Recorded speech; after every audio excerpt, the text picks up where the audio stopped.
എൻ്റെ പേര് advocate Judy De Silva. കൽപ്പറ്റയിലാണ് practice ചെയ്യുന്നത്, വയനാട്ടിൽ. ഇതിനു മുമ്പ് വന്ന് ഞാൻ വലിയ 3 കാര്യങ്ങൾ നേടിയിട്ടുള്ളതാണ്.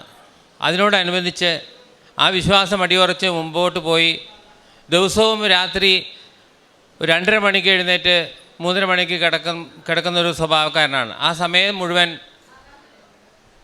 ബൈബിൾ വായനയും കൃപാസന മാതാവിൻ്റെ പത്രങ്ങൾ വായിക്കാനും മറ്റും സമയം കണ്ടെത്തുന്നു.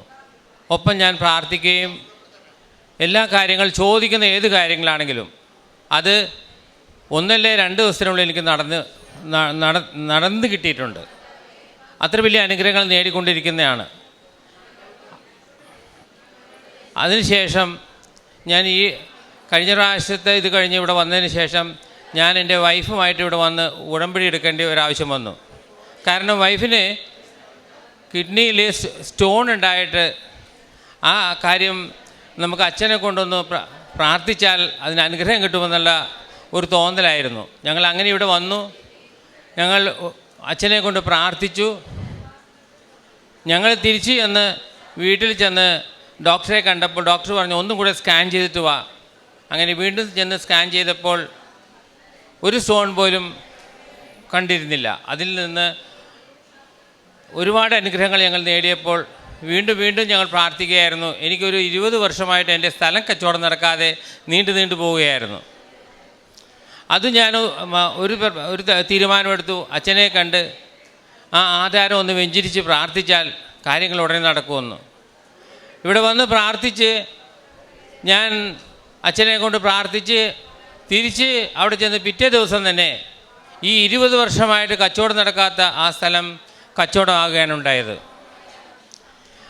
അതിനു കൂടാതെ ഞാൻ കിട്ടുന്ന കാശിൽ 10% പാവപ്പെട്ടവർക്കും പള്ളിയുടെ കാര്യത്തിനായാലും എല്ലാം ഞാൻ കൊടുത്തുകൊണ്ട് എൻ്റെ ജീവിതം മുമ്പോട്ട് കൊണ്ടിരിക്കുകയാണ്. പ്രാർത്ഥന അധിഷ്ഠിതമായി ജീവിക്കുകയാണ്.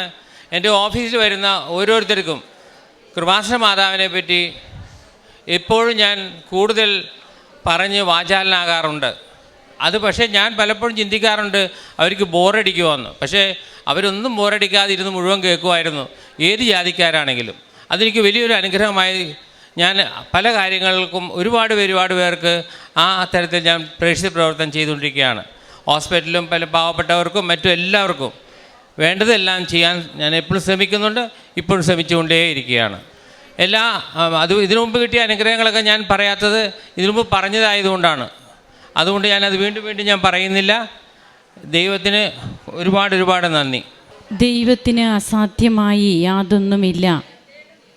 ലൂക്കായുടെ വിശുദ്ധ സുവിശേഷത്തിൽ നാം കാണുന്ന തിരുവചനം പോലെ തൻ്റെ ജീവിതത്തിൽ തൻ്റെ വൈഫിന് കിട്ടിയ രോഗസൗഖ്യവും അത് കിഡ്നി സ്റ്റോൺ ആദ്യമേ ഉണ്ടെന്ന് പറഞ്ഞത് പിന്നീട് ബഹുമാനപ്പെട്ട VP ജോസഫ് അച്ഛനെ വന്നു കണ്ട് അച്ഛൻ്റെ പ്രാർത്ഥന കൈവെപ്പ് ശുശ്രൂഷയിലൂടെ നെക്സ്റ്റ് സ്കാനിങ്ങിൽ അതൊന്നും അവിടെ ആ കല്ലുകളില്ല എന്നാണ് പിന്നീട് ഡോക്ടേഴ്സ് പ്രൂഫ് ചെയ്തത്. 20 വർഷമായിട്ട് തനിക്ക് നടക്കാത്ത തൻ്റെ സ്ഥലക്കച്ചവടം അതും ഒരാഴ്ചയ്ക്കുള്ളിൽ ബഹുമാനപ്പെട്ട ജോസഫ് അച്ഛനെ വന്ന് കണ്ടതിന് ശേഷം ഒരാഴ്ചയ്ക്കുള്ളിൽ നടക്കുന്നു. തൻ്റെ അനുഭവങ്ങൾ മറ്റുള്ളവർക്ക് പ്രചോദനമാകുന്ന രീതിയിൽ തൻ്റെ പ്രൊഫഷണൽ ലൈഫിൽ തന്നെ അതെല്ലാം അതിനുവേണ്ടി സമയമെടുത്ത് മറ്റുള്ളവരോട് അനുഭവങ്ങൾ പങ്കുവെച്ച് ദൈവത്തിൻ്റെ കൂടുതൽ സ്നേഹത്തെ മറ്റുള്ളവരെ അറിയിക്കുവാനായിട്ട് കർത്താവിൻ്റെ വക്താവായിട്ട് താൻ പ്രവർത്തിക്കുന്നു. ഇനിയും തൻ്റെ ജീവിതത്തിൽ കൂടുതൽ കൃപകൾ തനിക്ക് ലഭിക്കും. ആ ലഭിക്കുന്ന കൃപകളെല്ലാം ദൈവത്തിൻ്റെ പ്രത്യേകമായ ഇടപെടലുകളായിട്ട് മനസ്സിലാക്കുകയും ബോധ്യപ്പെടുകയും ചെയ്ത് ഇവിടെ വന്ന് ദൈവത്തെ മഹത്വപ്പെടുത്തുന്ന ഈ മകനോടൊപ്പം നമുക്കും കരങ്ങളടിച്ച് ഈശോയ്ക്കും അമ്മയ്ക്കും നന്ദി പറയാം. യേശുവേ നന്ദി, യേശുവേ സ്തുതി, യേശുവേ ആരാധന. അത്യപൂർവ ദൈവാനുഭവങ്ങൾ ഇനി നിങ്ങൾക്കും സ്വന്തം. ഈ യൂട്യൂബ് ചാനൽ ഇതുവരെ സബ്സ്ക്രൈബ് ചെയ്തിട്ടില്ലെങ്കിൽ ഇപ്പോൾ തന്നെ സബ്സ്ക്രൈബ് ചെയ്യുക.